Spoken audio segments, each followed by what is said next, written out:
21 after 5 on the upside on Channel Africa. And today for our storytelling corner, we are doing things a little bit differently. We're joined on the line by filmmaker and an author, Andile Sinqoto. He's just written a book called The Unlegislated Dream, and it tackles issues around freelance labor, intellectual property rights and royalties, as well as workplace protections. So we're chatting everything that, when we talk about filmmaking, all the behind the scenes legality and governance. Andile, welcome to the upside. Good afternoon, sir.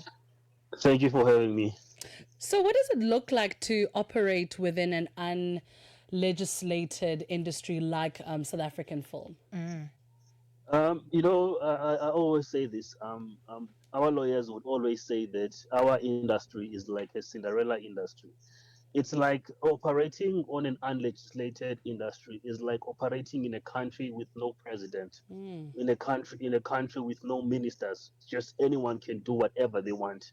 Anyone can just make up laws as they please, and put those laws as they please. That's what it means. And mostly, I can say that because of usually producers are the ones that are most of the time are in contact with clients, with streamers, with funders and all of that. So usually some or not all of the producers, but some of the producers would make decisions that would influence would make decisions that benefits their pockets, at the same time that benefits their clients and streamers at the same time. Because there are no laws. There are no basic laws for anything. So anyone can make laws as they please. I want to make a typical example. You can go into five film sets around South Africa, right? And ask on each and every single set to show you their contract. You will see each and every single contract that crew signed is different from the other ones. Because why? Anyone can just make up a contract as they please, and then they can change it anyhow as they please. That's what it means to be operating in an industry that is unlegislated. Why is it taking so long, Andile, to get to a point where we do start seeing these legislative changes? It's been so many years that we've heard people in the industry crying about this. It feels like it's 20 years and still nothing has been done. It's two reasons, right?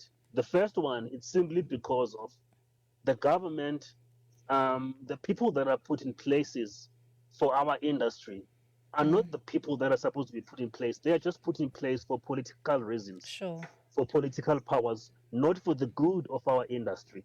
So whatever decisions they are making, they are politically driven or politically motivated, not industry motivated or industry driven. Number two, as the industry, we can't stand, we can't work together. You find that you have more than 12 organizations that are claiming to fight for the rights of the industry. But all those organizations, they fight for different things. And some of those organizations, they they they they they they, they, they are seeking self glory or self credit, not industry driven or industry opinionated. So whatever they do is about them, and we are so much fragmented as an industry, because there are so many egos out there. And also, some of the producers are against legislation. They don't want legislation. They want they want the industry to remain the way it is because it It works serves best them. for them. It serves Those are the them. reason. It serves them. So now you find that the government, even the government, if the government wants to get involved, they can't get involved because why? We can't work together. You find that the other half says this, the other half says this. So now you find that the government is in the middle of is in the middle of this mess that they don't know, because they don't even understand our industry in the first place. So now when they get into a place not understanding our industry, get into a place where these people don't get along themselves, you know what I mean? So it's gonna take time for sure. You know what I mean? But we've been fighting the fight, and I believe that we are almost at the at the at the, at the we are almost at the end now.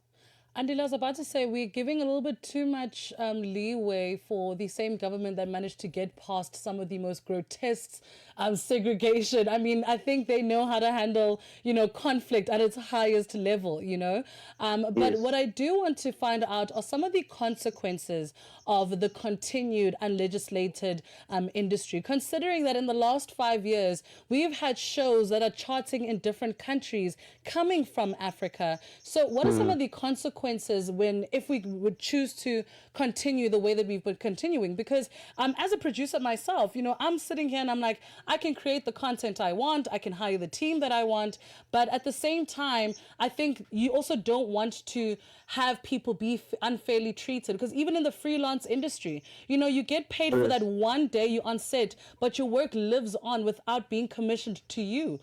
So I feel like Yes. certain things like that, I don't even think people understand the depth of commissioning. So talk to us, Yes. what are some of the potential consequences that we can foresee should we not act quickly on this?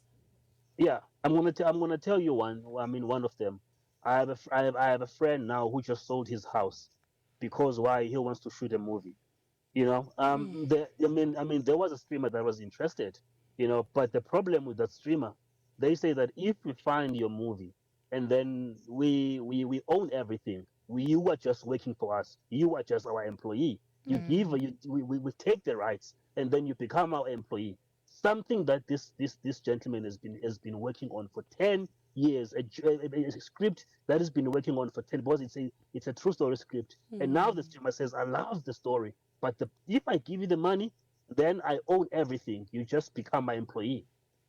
Those are one of the things. And some of the things is that you will never, we will never stop finding the fact. Some of our brothers, I can tell you, one of my friend right now went to England. We were talking about this last week. And one of my friend went to England because of he said that he's done with the industry. He's doing construction in England. He left the industry. This guy is a director. He's a full-time director, full-time TV commercial director. He said, I'm done with this industry. He went and left and went to England, and now he's doing construction in England simply because we don't have laws, simply because of I mean, no one cares about our industry. You know what I mean? We care about our own. We wouldn't be doing this if we wouldn't be writing these books. We wouldn't be going in and out, requesting meetings with the ministers of employment and labor if if our industry was well looked after. So yeah. Andy, let's chat about where we can find your book, The Unlegislated Dream. We unfortunately have run out of time, but we do want to support Yes. your endeavors in this way. Where can we find the book? Thank you. No, the book is not out as yet, but it will be out on all digital stores by the end of July, because we're launching at the end of July, and Nice. then as soon as we launch, the next day the book will be out. I mean, on all digital stores. Fantastic. Such important work, man. Absolutely amazing stuff. Thanks. Thank you so much for joining us today. Thank you so much for your time, because I appreciate it. Thank you. That was Andile Sinqoto, the author of The Unlegislated Dream. He's also a filmmaker and a cultural policy practitioner, doing the work that other people don't want to do to give